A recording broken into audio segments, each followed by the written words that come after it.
اب آئیے ہمارے معزز مہمان جو سہارنپور سے تشریف لے آئے ہوئے ہیں، عالمی شہرت یافتہ فن قرأت کے بے تاج بادشاہ حضرت مولانا قاری طیب جمال صاحب دامت برکاتہ متعدد بار ہمارے اس علاقے میں جلوہ گر ہو چکے ہیں، تشریف لا چکے ہیں۔ یہ ہماری خوش نصیبی ہے کہ اس موقع پر بھی ابراہیم پور کی سرزمین پہ تشریف فرما ہے۔ ہم انشاءاللہ العزیز پورے وقار کے ساتھ پرسکون انداز میں اپنے معزز مہمان حضرت مولانا قاری طیب جمال صاحب دامت برکاتہم کی تلاوت قرآن سے مشرف و محظوظ ہوں گے، گوش بر آواز رہیں گے۔ الہی عظمت اسلام کے سامان پیدا کر، دلوں میں مومنوں کے عظمت قرآن پیدا کر۔ میں بڑے ادب و احترام کے ساتھ گزارش کر رہا ہوں، ملک کے مایہ ناز قاری خوش الحان حضرت مولانا قاری طیب جمال صاحب دامت برکاتہ تشریف لے آئے، تلاوت کلام اللہ شریف سے ہم سب کو مشرف فرمائے۔ السلام علیکم ورحمۃ اللہ وبرکاتہ۔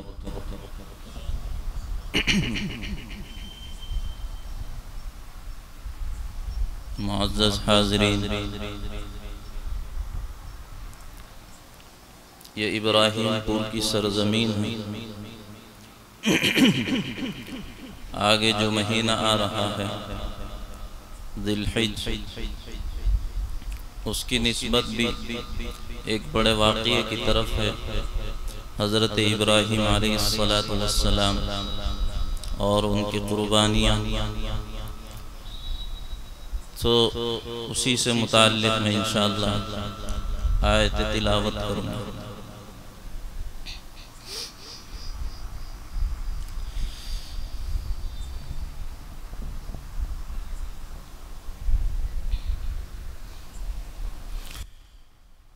أعوذ بالله من الشيطان الرجيم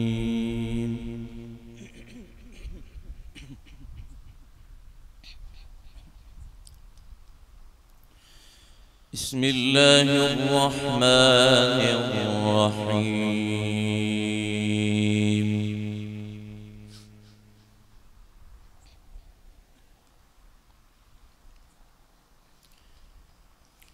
وَلَقَدْ نَادَانَا نُوحٌ فَلَنِعْمَ الْمُجِيبُونَ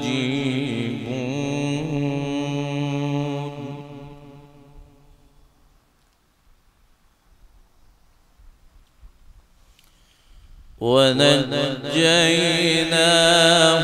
وَأَهْلَهُ مِنَ الْكَرْبِ الْعَظِيمِ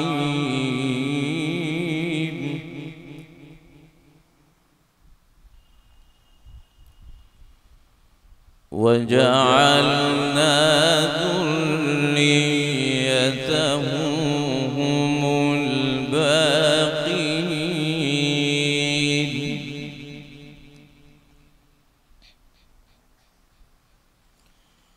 وَتَرَكْنَا عَلَيْهِ فِي الْآخِرِينَ سَلَامٌ عَلَى نُوحٍ فِي الْعَالَمِينَ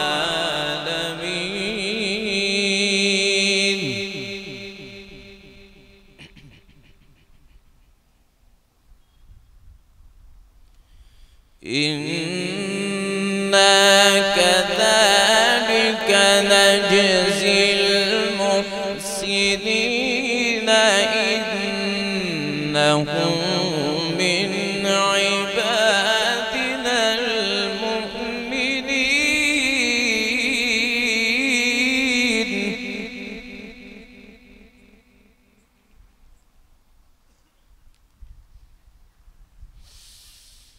بسم الله الرحمن الرحيم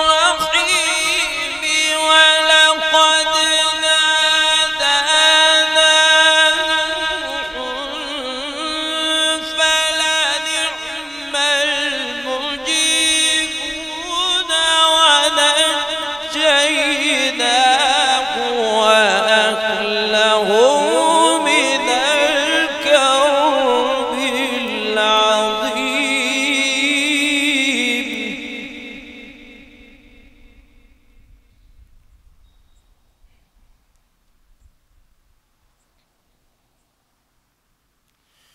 وجعلنا ذريته هم الباقين وتركنا عليه في الآخرين سلام على نوح في العالمين.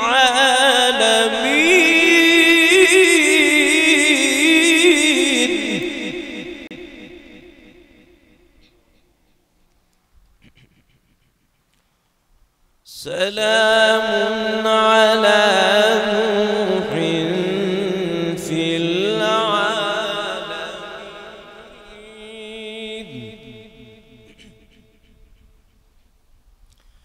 إنا كذلك نجزي المحسنين إنه من عبادنا المؤمنين.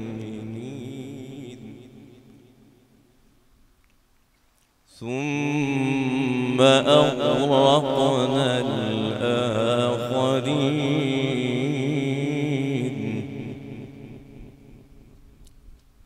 وإن من شيعته لإبراهيم.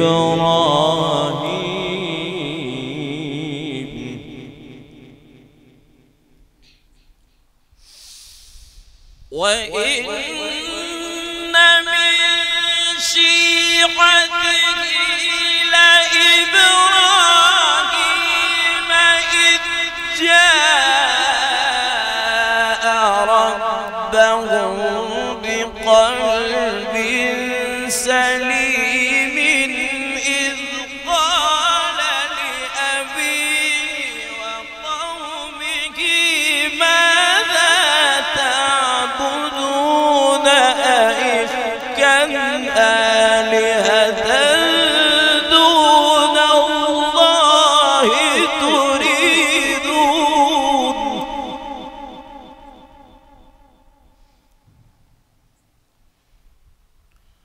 أئفكا آلهة دون الله تريدون.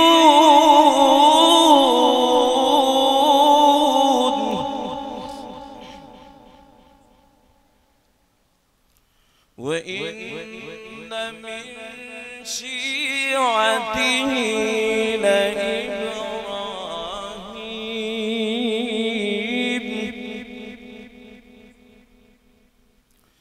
إذ جاء ربه بقلب سليم.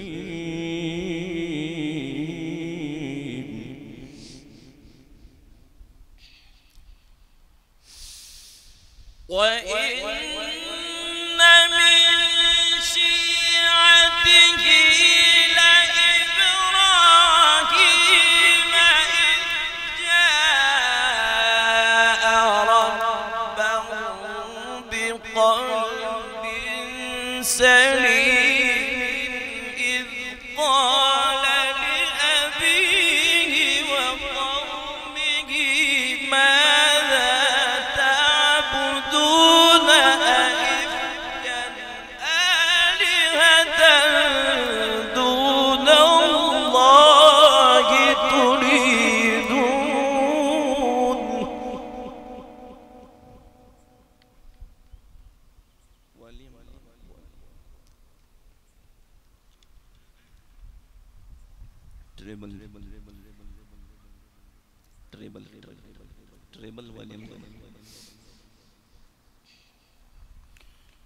فما ظنكم برب العالمين.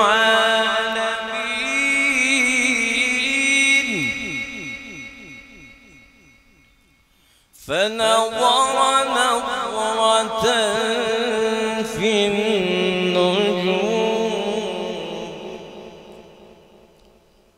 فقال إني سقيم.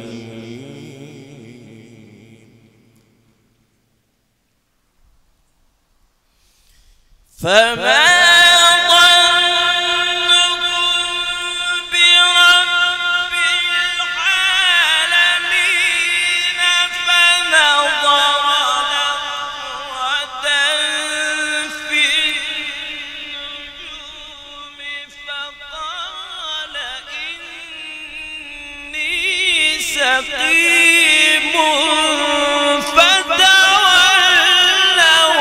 عنه مدبرين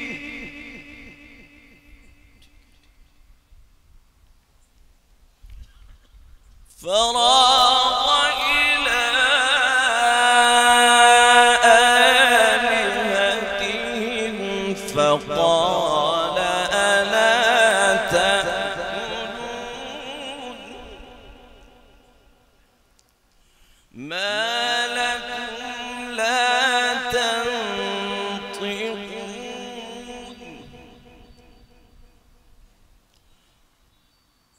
فراغ عليهم ضربا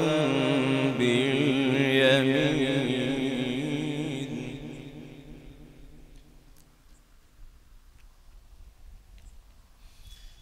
فراغ عليهم ضربا باليمين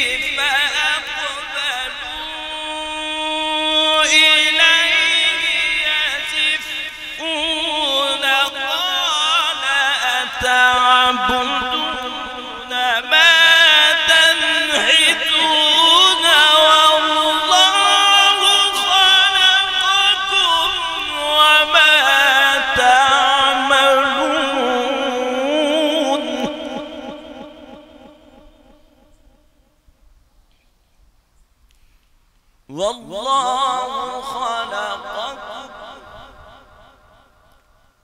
والله خلقكم وما تعملون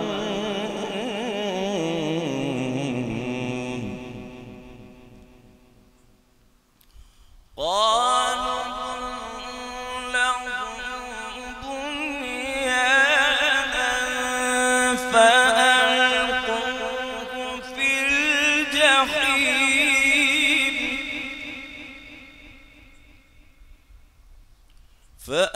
فأرادوا به كيدا فجعلناهم الأسفلين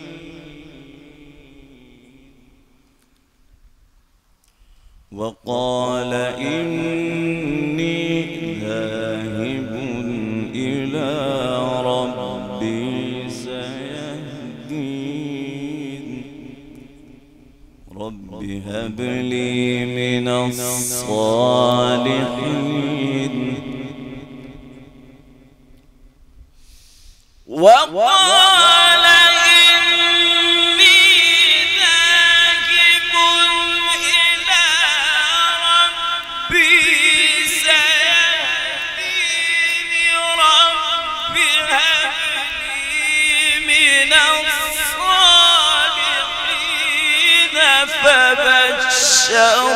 فبشرناه بغلام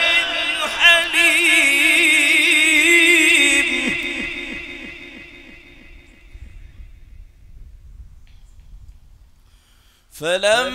فلما بلغ معه السعي قال يا بني إني أرى في المنام يا بني إني أرى في المنام أني أذبحك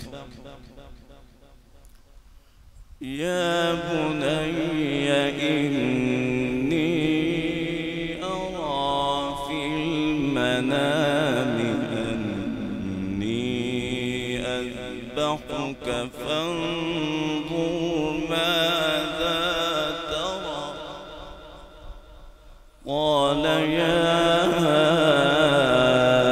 أبت افعل ما تؤمر ستجدني إن شاء الله من الصابرين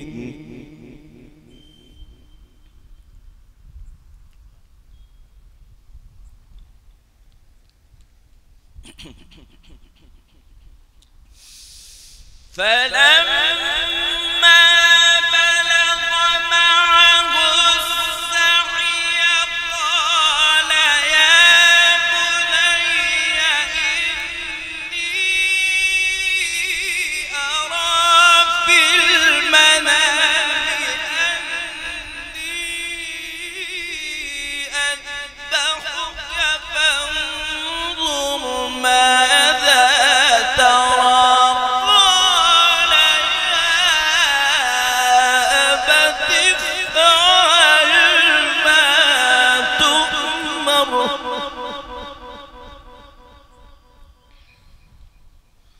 ستجدني إن شاء الله من الصابرين.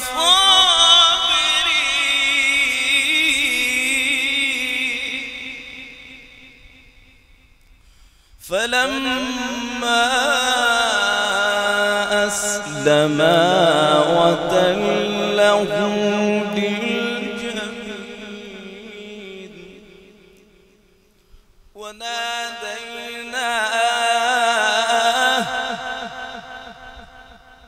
وناديناه أن يا إبراهيم قد صدقت الرؤيا إنا كذلك نجزي المحسنين.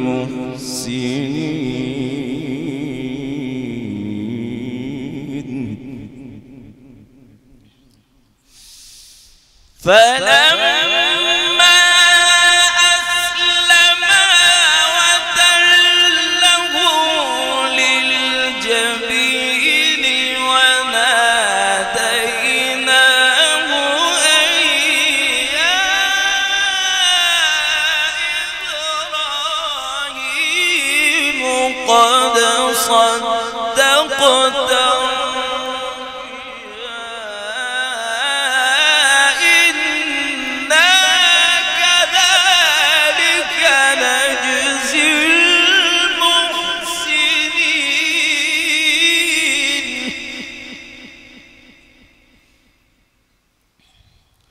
إن هذا لهو البلاء المبين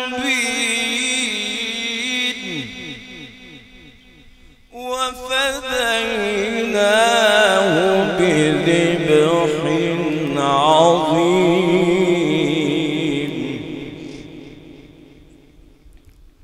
وتركنا عليه في الآخرين.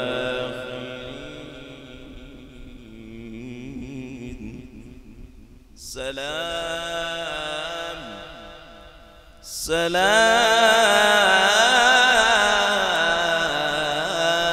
سلام سلام على إبراهيم.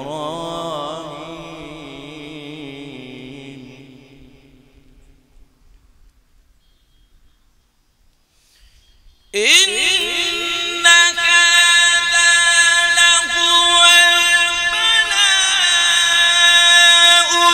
المبين وفديناه بذبح عظيم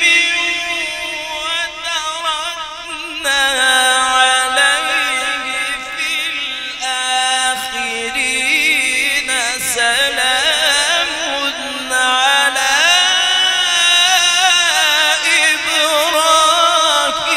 إبراهيم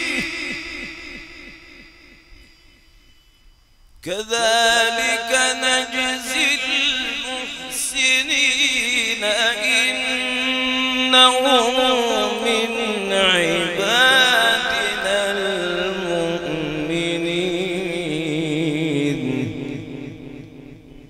وبشرناه بإسحاق نبيا من الصالحين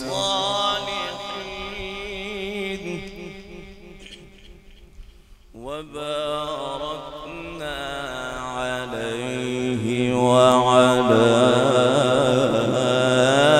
إسحاق ومن ذريتهما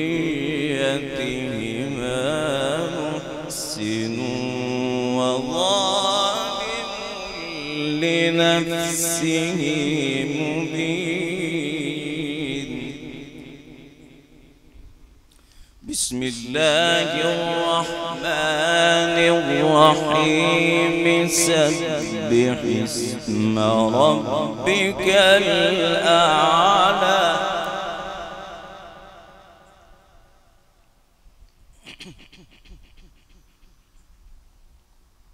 الذي خلق فسوى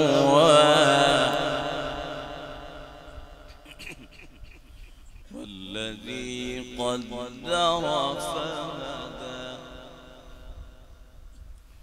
والذي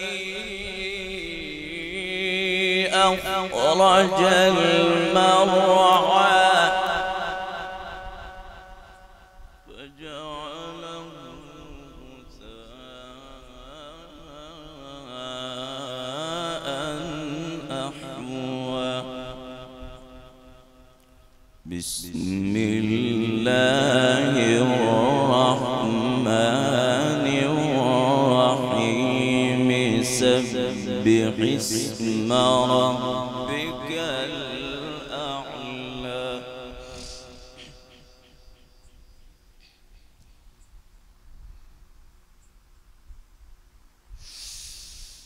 سبح اسم ربك الأعلى الذي خلق فسوى والذي قدر فهدى والذي أخرج المرعى فجعله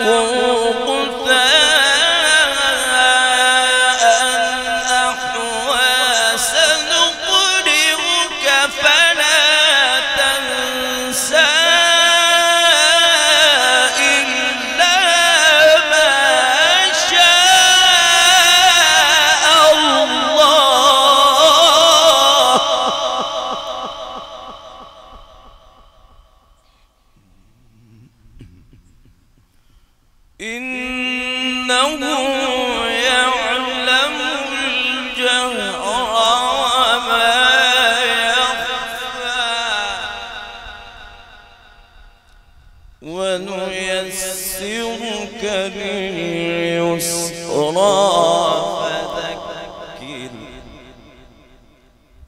فذكر إن نفعت الذكرى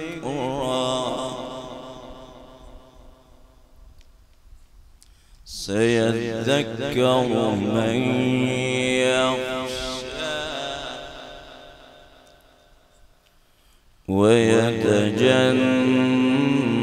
ويتجنبها الأشقى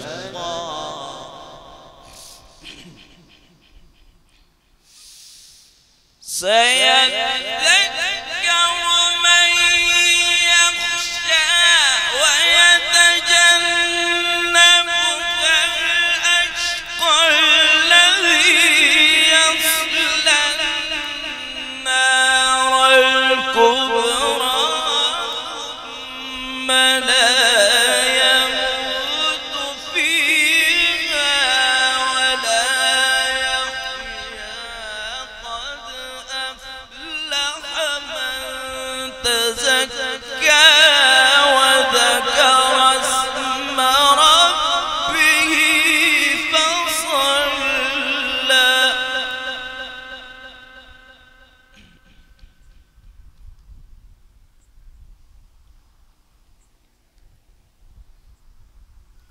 بل تؤثرون الحياة الدنيا والآخرة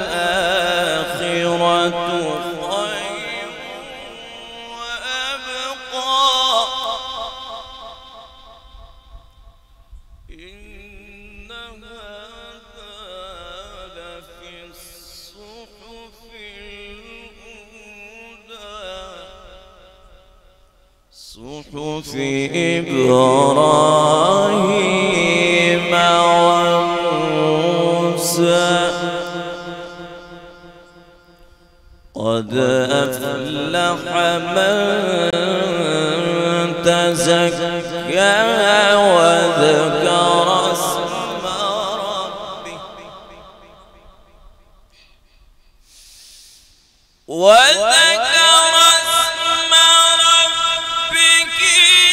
فصلى بل تؤثرون الحياة الدنيا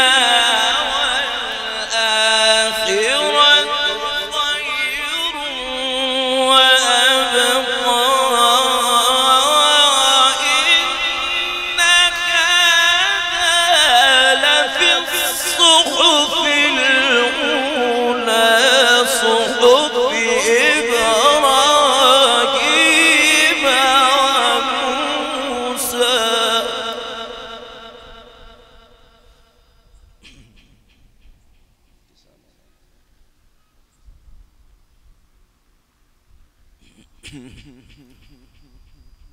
صحف إبراهيم وموسى لا إله إلا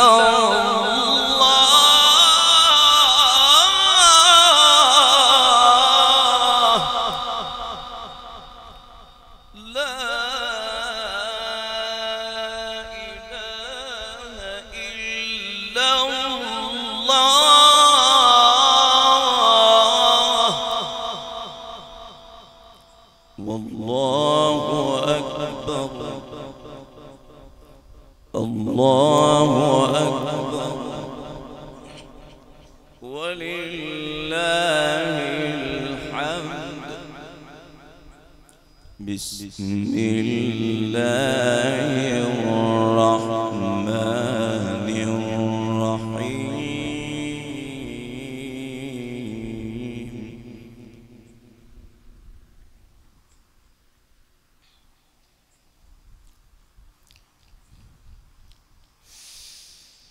لا إله إلا الله لا إله إلا الله لا إله إلا الله والله أكبر ولله الحمد بسم الله الرحمن الرحيم لإيلاف قريش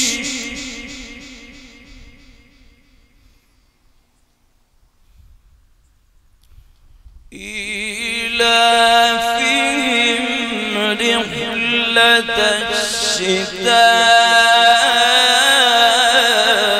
الشتاء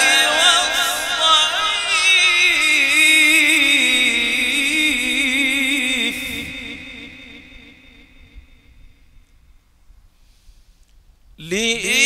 لإيلاف قريش إيلافهم رحلة الشتاء والصيف فليعبدوا رب هذا البيت الذي أطعمهم من جوع وآمنهم من خوف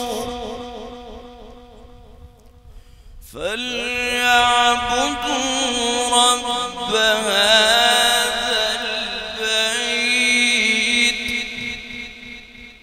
الذي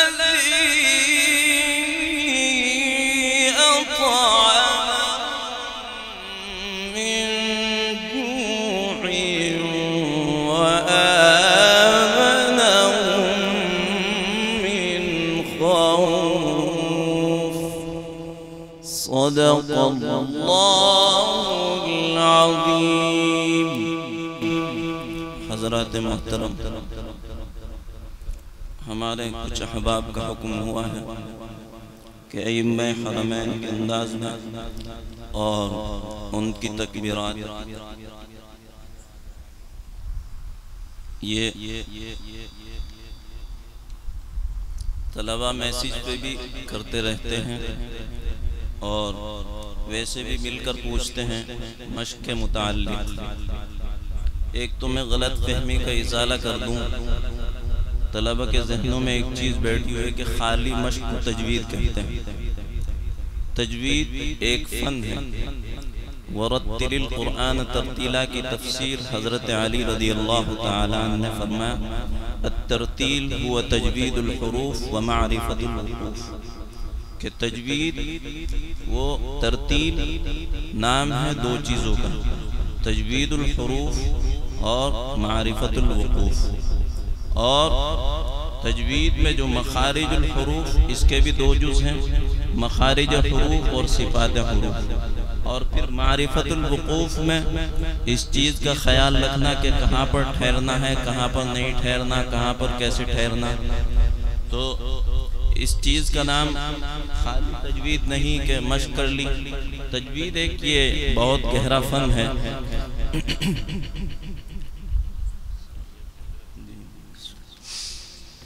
تو میں دو چیزیں بتاتا ہوں ان اپنے بھائیوں کو، طلبہ کو، کیونکہ یہ کرتے رہتے ہیں اور یہ بھی کہتے ہیں کہ ہماری آواز خراب ہو جاتی ہے۔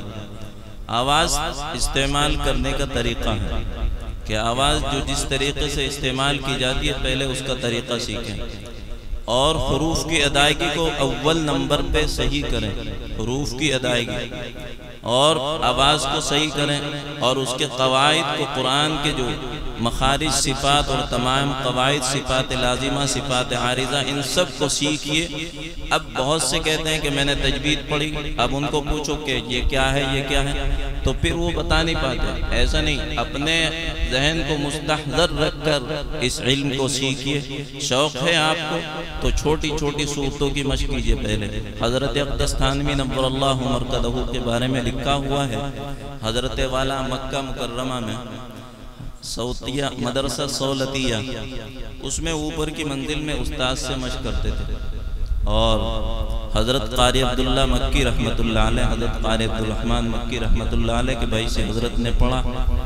تو بتاتے ہیں لوگ کہ جب حضرت مشق کراتے تھے، حضرت قاری عبداللہ صاحب مکی رحمت اللہ علیہ اور حضرت تھانوی پڑھتے تھے، تو نیچے سننے والے امتیاز نہیں کر سکتے تھے، اب استاد پڑھ رہے ہیں شاگرد پڑھ رہے ہیں۔ تو اس طریقے سے حضرت تھانوی رحمت اللہ علیہ نے بھی لکھا جمال القرآن کے اندر کہ پہلے چھوٹی چھوٹی صورتوں کی مشق کریں۔ اب پہلے ہی بڑے رکوع پہ چلے جاتے ہیں، پڑھانے والے لمبے سانس سے طلبہ پریشان ہو جاتے ہیں، یہ نہیں ہونا چاہیے۔ چھوٹی صورتوں کی مشق کریں، مثلا سورہ کافرون سے شروع کریں، اس کے ایک ایک آیت کی مثلا ایک ایک آیت کو کرتے رہیں، مگر اتنا زور نہ لگائیں شروع میں کہ ناک سے پڑھنے لگے، گلا خراب ہو جائے۔ تو آواز نکالنے کا طریقہ ہے، بہت سارے طلبہ پوچھتے رہتے ہیں اور پریشان بھی ہوتے ہیں۔ بس میں مختصر کرتا ہوں، حضرت مفتی صاحب تشریف لے آئے ہیں، جو ادھر ادھر حضرات کھڑے ہیں تشریف لے آئیں اور زیارت بھی کریں اور نصیحتیں بھی سنیں گے، بیان بھی سنیں گے، انشاءاللہ بہت فائدہ ہوگا۔ بہت دور سے حضرت تشریف لائے ہیں، آپ حضرات اور حضرت کے درمیان چند منٹ کے لیے حائل ہیں۔ میں انشاءاللہ وہ جو اقامت ہوتی ہے نماز سے پہلے انشاءاللہ اس کی بھی کوشش کرتا ہوں سنانے کی۔ حرم شریف میں تو وہ ایک ایک مرتبہ ہوتی ہے، ہمارے یہاں تو 2 مرتبہ ہے، تو جو وہاں نقل اس کی نقل آپ کو سناتا ہوں ایک ایک مرتبہ کی۔ اب یہ نہ سوچے کہ یہاں بھی ایک دفعہ ہونے لگے گی، یہاں 2 ہی دفعہ ہوگی۔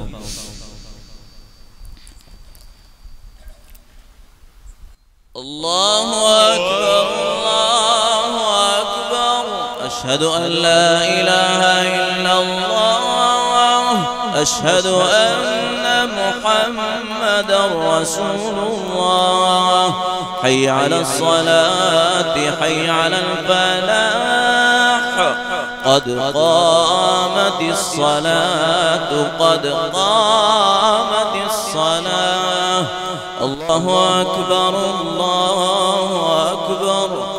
لا إله إلا الله. شيخ سعود بن إبراهيم الشريف. استووا اعتدلوا.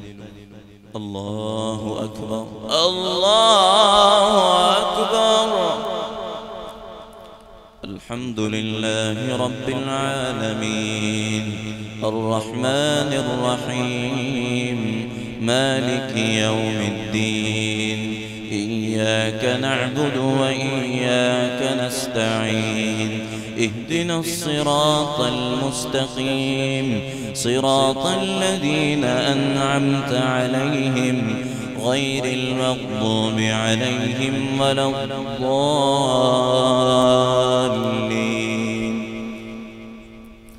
كلا بل لا تكرمون اليتيم ولا تحاضون على طعام المسكين وتأكلون التراث أكلا لما وتحبون المال حبا جما. كلا إذا دكت الأرض دكا دكا وجاء ربك والملك صفا صفا وجيء يومئذ بجهنم يومئذ يتذكر الإنسان وأنى له الذكرى يقول يا ليتني قدمت لحياتي فيومئذ لا يعذب عذابه أحد ولا يوثق وثاقه أحد.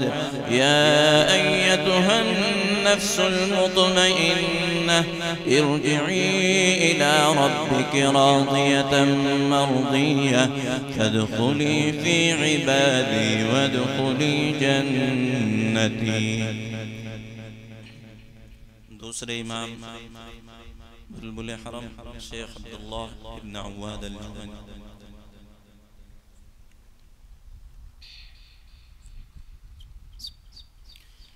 الحمد لله رب العالمين الرحمن الرحيم مالك يوم الدين. إياك نعبد وإياك نستعين. اهدنا الصراط المستقيم صراط الذين أنعمت عليهم غير المغضوب عليهم ولا الضالين.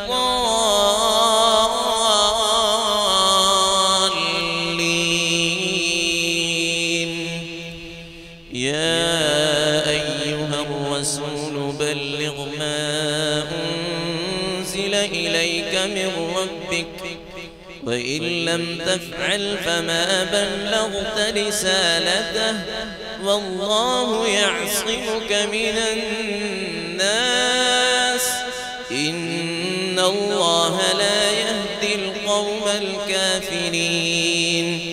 قل يا أهل الكتاب لستم على شيء حتى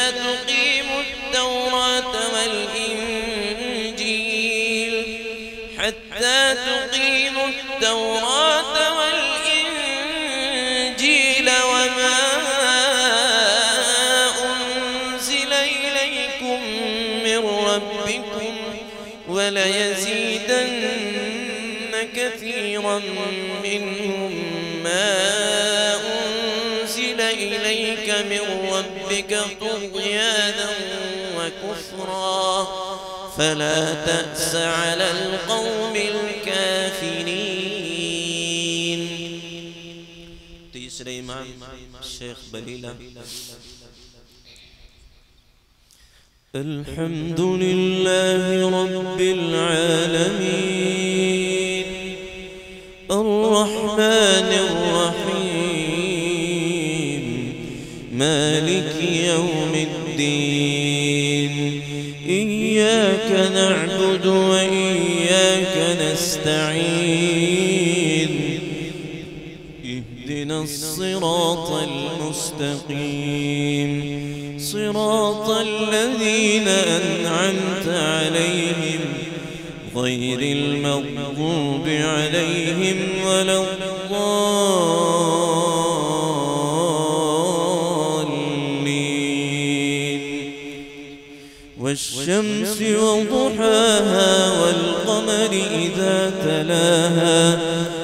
والنهار إذا جلاها والليل إذا يغشاها والسماء وما بناها والأرض وما طحاها ونفس وما سواها فألهمها فجورها وتقواها قد أفلح من زكاها وقد خاب من دساها كذبت ثمود بطغواها إذ انبعث أشقاها فقال لهم رسول الله ناقة الله وسقياها فكذبوه فعقروها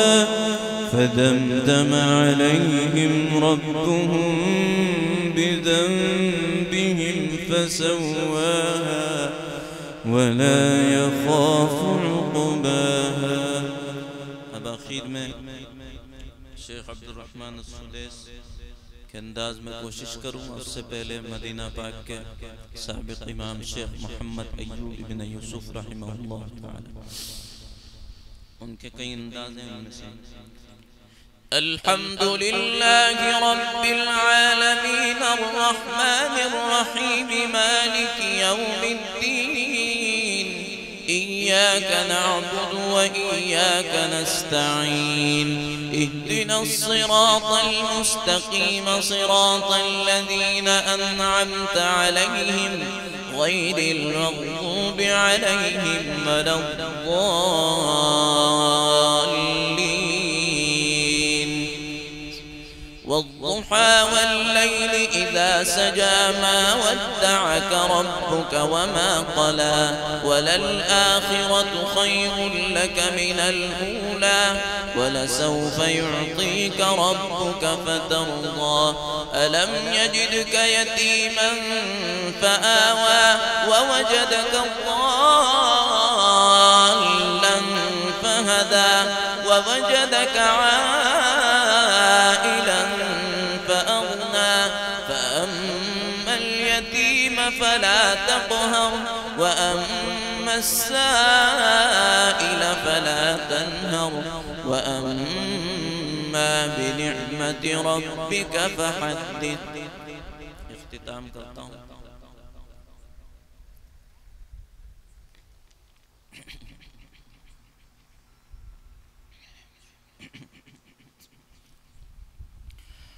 الحمد لله رب العالمين الرحمن الرحيم مالك يوم الدين إياك نعبد وإياك نستعين اهدنا الصراط المستقيم صراط الذين أنعمت عليهم غير المغضوب عليهم ولا الضالين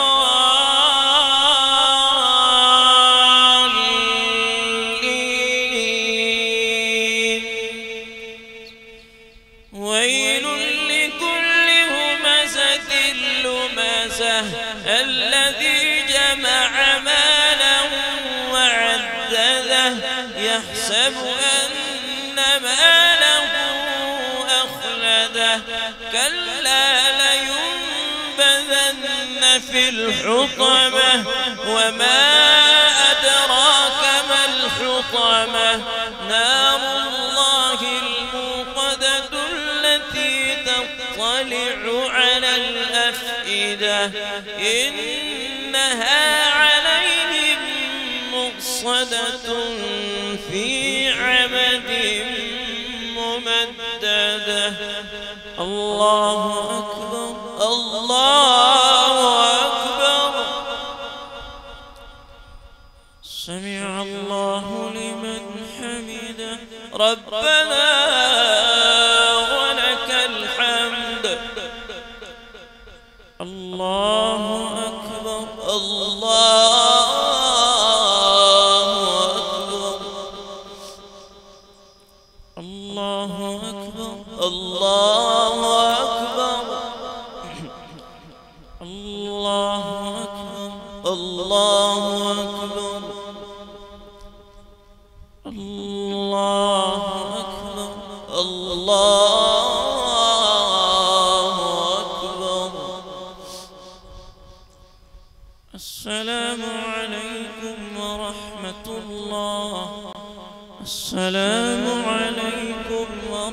ورحمة الله. السلام عليكم ورحمة الله. السلام عليكم ورحمة الله.